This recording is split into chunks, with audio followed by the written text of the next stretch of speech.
Bueno, en esta presentación vamos a hablar de consanguinidad. ¿Se acuerdan cuando comenzamos a hablar de dinámica de las poblaciones?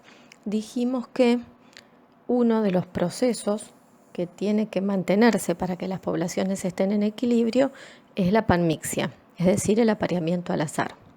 Bueno, cuando ocurre el fenómeno de consanguinidad, lo que se pierde es la panmixia.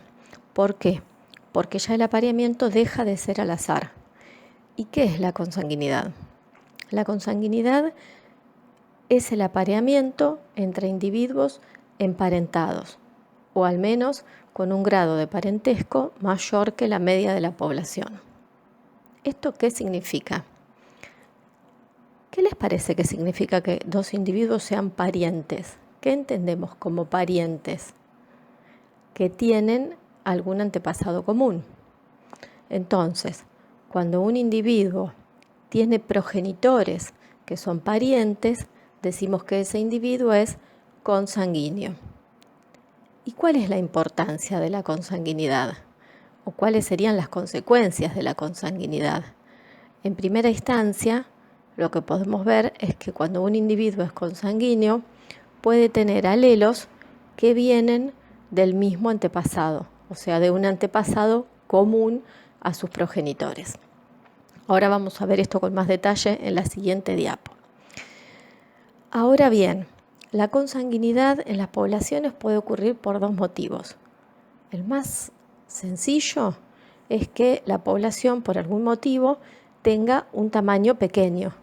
Es decir, si se reduce el tamaño de la población, a los individuos no les queda más remedio que aparearse entre parientes. El otro motivo, y el más frecuente en genética veterinaria, es la ocurrencia de apareamientos dirigidos, es decir, el criador, por algún motivo de interés económico, cruza individuos que son parientes. Y aquí aparece entonces el proceso de consanguinidad. Vamos a tratar de explicar qué es lo que pasa con eso de los alelos que vienen del antepasado común. Imagínense que tengo un individuo que es el hijo, cuyos padres son medio hermanos, o sea, el padre y la madre comparten un antecesor común, que sería uno de los abuelos del hijo. Entonces, imaginemos que ese abuelo es heterocigota para un determinado gen que tiene dos alelos, uno dominante y uno recesivo, A grande y A chica. Esos alelos, como se puede ver en el esquema, están ubicados uno en cada cromosoma del par de homólogos, de algún par al cual corresponda ese gen. Entonces, como el padre y la madre son hijos de ese abuelo, por azar pueden haber heredado el alelo A grande o el alelo A chica. Imaginemos en este caso que heredaron el alelo A chica, el que está dibujado con rojo en la diapositiva. A su vez, heredaron otro alelo de su otro progenitor, que no es pariente. En este caso particular, los dos heredaron también un alelo A chica, pero que viene de otro lado, no del abuelo, que es el alelo A chica verde. Tanto el padre como la madre del hijo que estamos estudiando son homocigotas para el alelo A chica. ¿Qué puede pasar en el hijo? Pueden ocurrir 4 combinaciones posibles. Que se junten el alelo A chica rojo de la madre con el alelo A chica rojo del padre, que es la primera que está esquematizada. O también puede pasar lo que está esquematizado abajo de los cromosomas, que se junten el alelo A chica verde de la madre con el A chica verde del padre, o el A chica verde de la madre con el rojo del padre, o el rojo de la madre con el verde del padre. En cualquiera de las 4 posibilidades, ese hijo va a ser homocigota para A chica.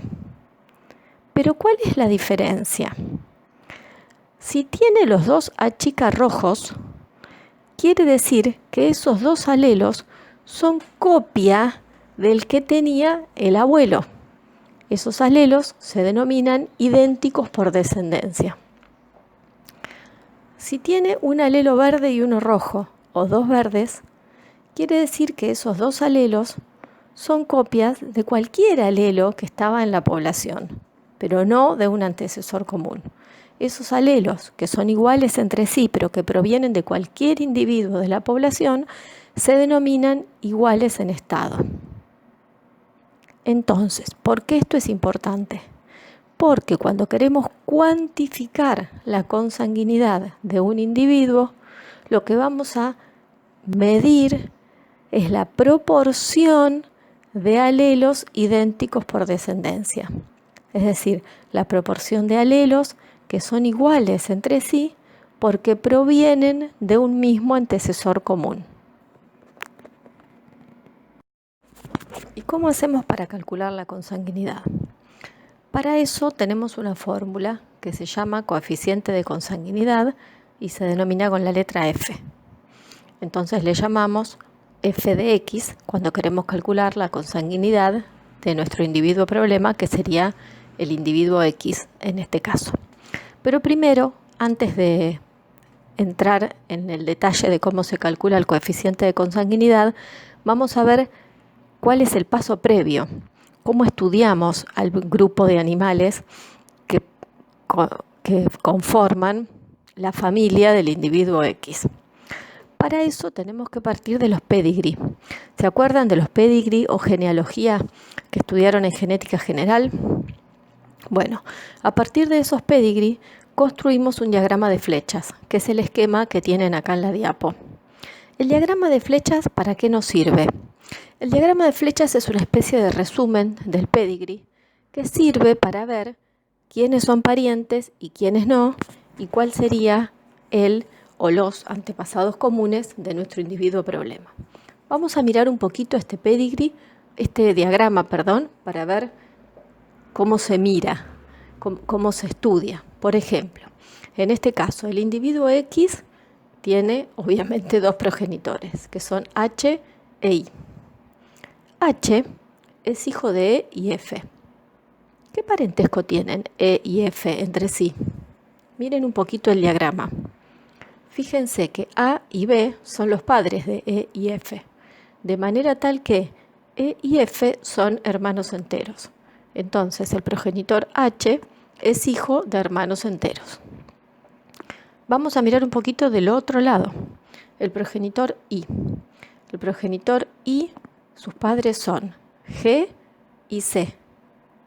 Pero fíjense que C, además de ser el padre, es el abuelo, porque es el antepasado o el progenitor de G, porque G es hijo de C y de D. Esto es algo que se hace comúnmente en la cría de ganado, por ejemplo, cruzar al padre con la hija. Entonces, I tiene un antepasado común, que es C, mientras que H tiene dos antepasados comunes, que son A y B. Ahora fíjense, ¿hay algún individuo que comparta ambas líneas? Es decir, H e I, ¿comparten algún antepasado común en este pedigrí? No. De manera que en este caso, si bien sus dos progenitores son consanguíneos, es decir, tienen antepasados comunes conocidos, el individuo problema X no tiene consanguinidad, porque sus progenitores no son parientes entre sí. ¿Se entendió? Y ahora sí, vamos a la fórmula del coeficiente de consanguinidad, que otra vez, como las anteriores, parece complicada, pero no lo es. Entonces, el f de x es igual a la sumatoria de 1 medio a la n por 1 más f de a. ¿Qué significa esto? Bueno, el símbolo sumatoria todos lo conocen. ¿Qué es 1 medio a la n? N es el número de individuos en los caminos correspondientes. Ahora vamos a ver qué son los caminos. Los caminos son las flechas que conectan a los progenitores de X con el o los antepasados comunes. En la próxima diapo lo vamos a mirar en un esquema. Y A es el antepasado común. Entonces, F de A es la consanguinidad del antepasado común. Es decir, si nosotros tenemos idea de que el antepasado común es consanguíneo, esa consanguinidad hay que agregarla a la fórmula. Ahora vamos a ver cómo se miran los caminos y cómo se construye la fórmula. ¿Cómo armamos la fórmula del f de x? Imaginemos una genealogía bien sencilla. Nuestro individuo problema X es hijo de A y de B. Y A y B tienen un solo antepasado común, que es D. Es decir, A y B son medio hermanos. Sus otros progenitores son M para el caso de A y N para el caso de B. Entonces, en este caso, el antepasado común de X es D. Es decir, es el individuo cuyos alelos pueden haber llegado a X a través de A y de B, de manera tal que X tenga alelos idénticos por descendencia. El camino o los caminos se construyen partiendo del antecesor común y dirigiéndonos hacia los progenitores. En este caso el camino es muy sencillo. Si ponemos a D en el medio, tenemos que hacer una flecha hacia A y otra flecha hacia B. De manera tal que el camino tiene 3 integrantes: A, D y B. Por lo tanto, cuando armamos la fórmula de f de x, esta va a ser un medio al cubo, porque esa n era la cantidad de individuos que conforman el camino, por 1 más 0. ¿Se acuerdan que 0 era f de A? En este caso, no sabemos qué hay arriba de la genealogía, es decir, asumimos que D, que es el antepasado común, no tiene consanguinidad. Cuando resolvemos estos números, nos da como resultado 1/8. Y 1/8 o 1 dividido 8 resuelto es igual a 0,125. ¿Eso qué significa? Esa es la probabilidad de que el individuo X tenga alelos idénticos por descendencia. ¿Y cuáles son las consecuencias de la consanguinidad para las poblaciones? Desde el punto de vista genético, la consecuencia primordial es el aumento de la homocigosis en disminución de la heterocigosis, o sea, en desmedro de la heterocigosis. ¿Esto por qué ocurre? Imaginémonos que tenemos una población que tiene solamente individuos heterocigotas. Si estos se cruzan entre sí, en la siguiente generación vamos a tener 1/4 de homocigotas dominantes, 2/4 de homocigotas de heterocigotas y 1/4 de homocigotas recesivos.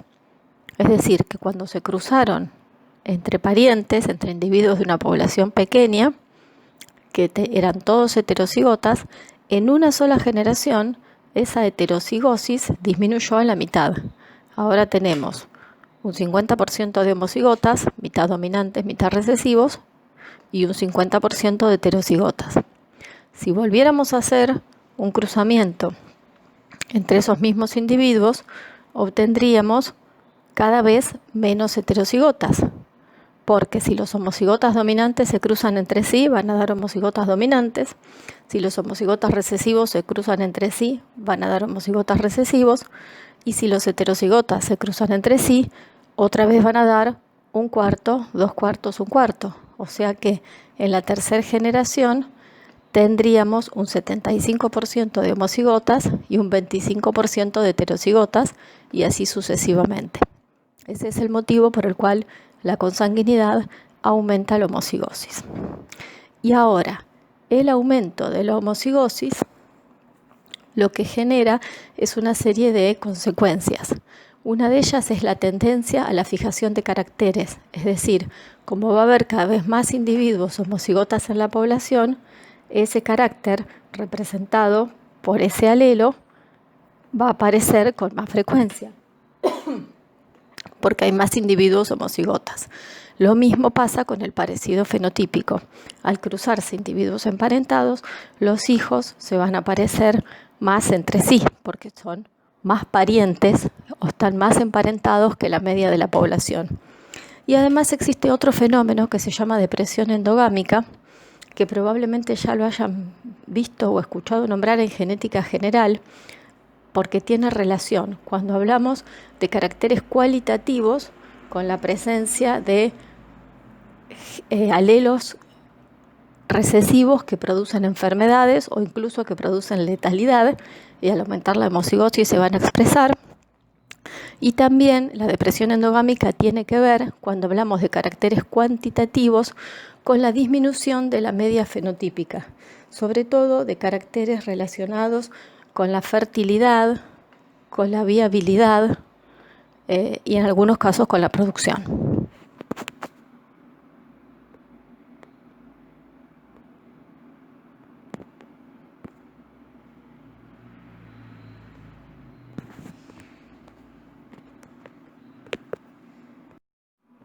Bueno, ¿y tiene alguna ventaja la consanguinidad o son todas desventajas? En realidad la consanguinidad tiene algunas ventajas y también se puede utilizar en algunos casos y obtener beneficios de ella. Para empezar, la mayoría de las razas que conocemos en sus primeras etapas se han formado a través de cruzamientos consanguíneos entre individuos parecidos para lograr la uniformidad que actualmente vemos en ellas. Por otro lado, también se puede utilizar para formar sublíneas o líneas o subrazas, o sea, poblaciones homogéneas adentro de las razas. Esto ya es un poco más difícil en animales. Es bastante común en plantas, pero en animales es un poco más difícil de lograr porque, en general, para formar subrazas o líneas adentro de razas, necesitamos realizar cruzamientos consanguíneos y después seleccionar. En el caso de los animales, sobre todo los de producción, esto se complica porque tienen pocos descendientes y porque los intervalos generacionales son largos, entonces llevaría mucho tiempo. Pero bueno, en teoría puede hacerse si es necesario. También la consanguinidad se utiliza para homogeneizar rodeos. Me salté un ítem de la filmina, ahora vuelvo al anterior. Y para aumentar el parecido con individuos destacados. Homogeneizar rodeos significa que los animales sean más parecidos entre sí. Y esto pasa porque al haber más homocigotas hay más caracteres repetidos, por decirlo de alguna manera.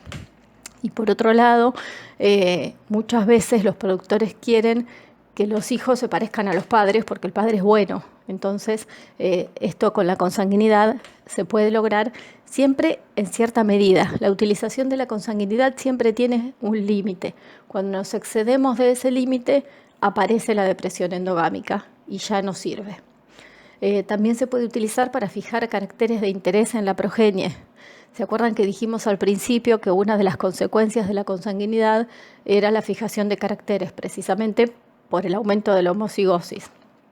Y después, algo que se utiliza en experimentación es la formación de líneas consanguíneas, y en este caso se trabaja con especies pequeñas que tienen un gran número de descendientes y sobre las cuales podemos en pocas generaciones generar estas líneas, por ejemplo, en conejos o en ratones. Ahora vamos a ver un ejemplo que está tomado del Falconer, de un libro de genética cuantitativa.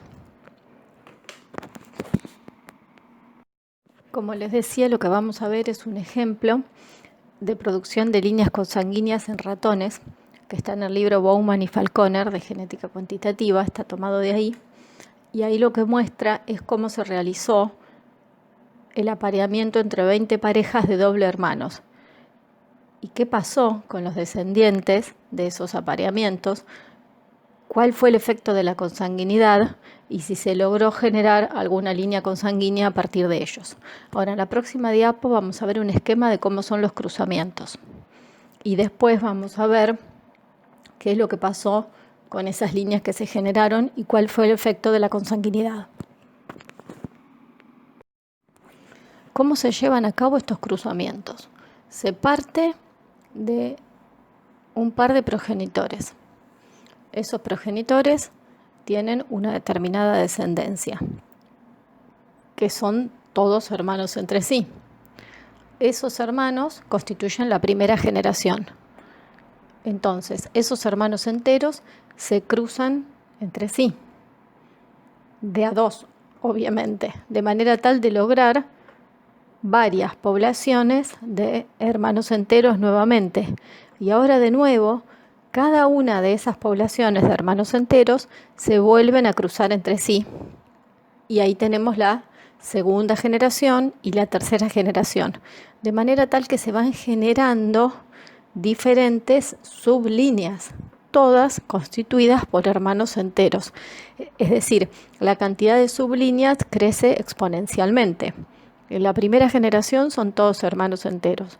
Cuando los cruzo entre sí, voy a obtener varias sublíneas de hermanos enteros, que a su vez cuando se crucen entre sí van a dar varias subpoblaciones de hermanos enteros. ¿Y qué pasa con el efecto de la consanguinidad en estas subpoblaciones o líneas? ¿Les hace bien? ¿Les hace mal? ¿Sobreviven? Bueno, ahora lo vamos a ver en la próxima diapo. Acá podemos ver, tomado del mismo ejemplo, qué pasó con la sobrevida de estas líneas consanguíneas. En la primera generación, o sea, en los padres, la consanguinidad, el F, era 0. Se obtuvieron originalmente 20 líneas de hermanos enteros. En la segunda generación, como eran hermanos enteros, la consanguinidad era de 0,125 y las líneas sobrevivieron. Fíjense, si miran en la columna derecha donde dice líneas supervivientes, que hasta la cuarta generación sobrevivieron todas las líneas. A medida que la consanguinidad fue aumentando, fíjense que en la cuarta generación el F es de 0,4. A partir de la quinta generación, una de las líneas se perdió. ¿Por qué pasará esto? ¿Se acuerdan que dijimos que una de las consecuencias de la consanguinidad era la depresión endogámica? Que aparecen alelos letales en doble dosis y que disminuye la fertilidad y la viabilidad. En la siguiente generación, en donde aumentamos un poquito más la consanguinidad, ya se perdieron 10 líneas, o sea, el efecto de la depresión endogámica fue muy importante. En la séptima se perdieron otras 5, en la octava se perdieron 2 más, o sea que nos quedan 3. Para la generación número 13 habían quedado 2 y después de 20 generaciones de apareamientos entre hermanos enteros, solamente una de las líneas sobrevivió. ¿Y por qué habrá sobrevivido esa línea? Y seguramente porque los caracteres que quedaron en homocigosis no estaban relacionados con alguna enfermedad letal ni con la fertilidad o la viabilidad.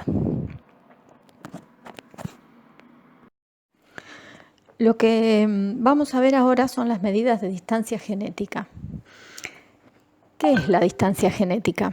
La distancia genética nos permite cuantificar en qué proporción las poblaciones se diferencian entre sí o las subpoblaciones adentro de una población se diferencian entre sí. Y para esto la herramienta que utilizamos son las frecuencias génicas y genotípicas. Entonces, primero vamos a definir algunos términos para que podamos hablar en el mismo idioma. Locus polimórfico. ¿Qué es un locus polimórfico? El locus, ¿se acuerdan que era el lugar que ocupa el gen en el cromosoma? Entonces, este término se refiere a los genes que tienen al menos 2 alelos. Ya con 2 alelos es polimórfico. Si tiene más de 2 es más polimórfico, que sería el caso de los alelos múltiples. Ahora consideramos alelo a cada variante del gen que se encuentra en la población en una proporción de 0,1, es decir, al menos el 1%. Si está en una proporción menor al 1%, lo consideramos una mutación. Otro término que tenemos que definir es el número medio de alelos por locus. Es decir, si vamos a considerar varios genes, el promedio de alelos en cada uno de ellos. Y después, un término que vamos a definir ahora, pero que vamos a usar más adelante, es el número efectivo de alelos por locus, que en realidad se refiere a la cantidad de alelos que realmente tienen capacidad de pasar a la siguiente generación. La primera medida que vamos a definir es la heterocigosidad o índice de Ney. Como su nombre lo indica, ¿qué les parece que será la heterocigosidad? Obviamente que será la cantidad de locus heterocigota que tiene una población, que tienen los individuos de la población. La fórmula, fíjense que es 1 menos la sumatoria de los pi al cuadrado. ¿Se acuerdan que era p al cuadrado? P al cuadrado era la frecuencia del alelo dominante y al cuadrado representaba, según la ley de Hardy-Weinberg, los homocigotas. Entonces, ¿qué dice esta fórmula? Que la heterocigosis es 1 menos la cantidad de locus homocigotas, donde I en la fórmula es el número de alelos por locus. Y el otro parámetro de heterocigosidad es la heterocigosidad media. ¿Qué será? El promedio de las heterocigosidades correspondientes a cada locus dentro de la población. Entonces, miremos la fórmula. La heterocigosidad media será la sumatoria en I de las heterocigosidades, o sea, las heterocigosidades de cada locus, dividido el número de locus que estamos considerando. Entonces, N es el número de locus y HE es la fórmula que vimos en la diapo anterior, es decir, la heterocigosidad. Bueno, finalmente lo último de lo que vamos a hablar respecto de las medidas de distancia genética son los estimadores F. ¿Se acuerdan que al principio de esta presentación hablamos del F de X o F de Wright, que era un estimador de consanguinidad a nivel individual? Ahora, cuando hablemos de los Fs, vamos a estimar la variabilidad poblacional, la variabilidad a nivel poblacional. Para poder estimar los Fs necesitamos conocer los tres componentes de las fórmulas, que son estos tres que están en la diapo. HT es la heterocigosidad media de la población total, o sea, de toda la población, por eso la T de total. HS es la heterocigosidad media de cada subpoblación que querramos analizar. La S es de subpoblación. Y HI es la heterocigosidad media de los individuos.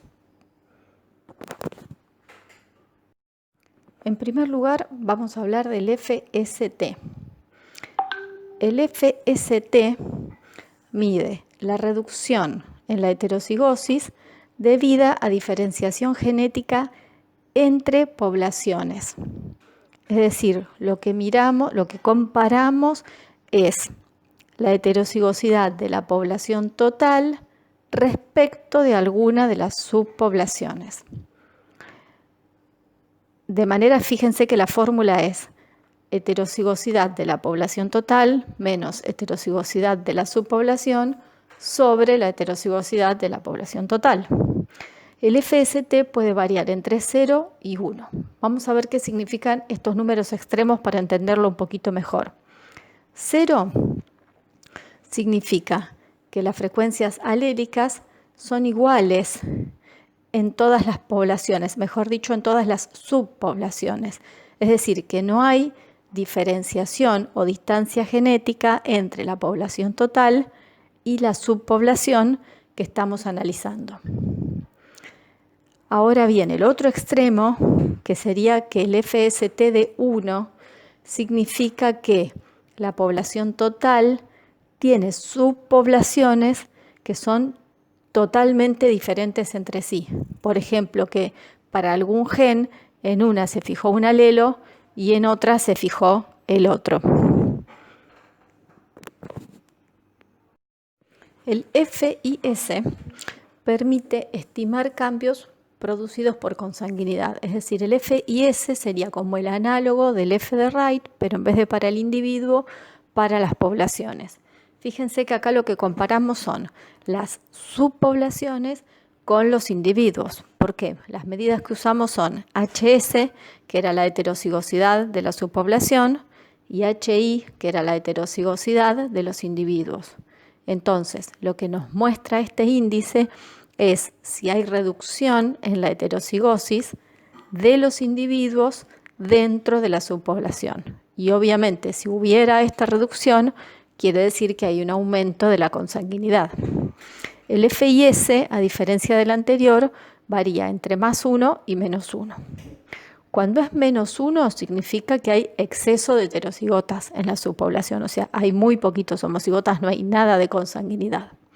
Cuando da 0 significa que hay equilibrio de Hardy-Weinberg, o sea, hay una cantidad proporcionada de homocigotas y heterocigotas. Y cuando da +1, que sería el otro extremo, quiere decir que hay deficiencia de heterocigotas en la subpoblación, o sea que ha habido fenómenos de consanguinidad en esa subpoblación.